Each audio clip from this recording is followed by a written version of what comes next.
Taip, šiais metais važiuoju su BMW paruoštu įmonės Racetech, dar kitai vadinamu Big Daddy. Tai yra gana galingas automobilis ir taip, man šiais metais yra iššūkis bei nauja patirtis valdant tokį gerą, greitą automobilį.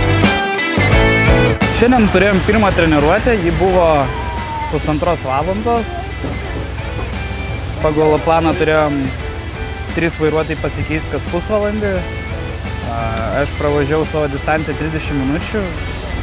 Susipažinau su trasa šiandien atsargiai, nebuvo jokio plano lėkti. Tam yra kvalifikacija, tačiau įvyko avarija trasoje. Ir mūsų vienas vairuotojas tiesiog nespėjo, nes buvo atšauktos treniruotės.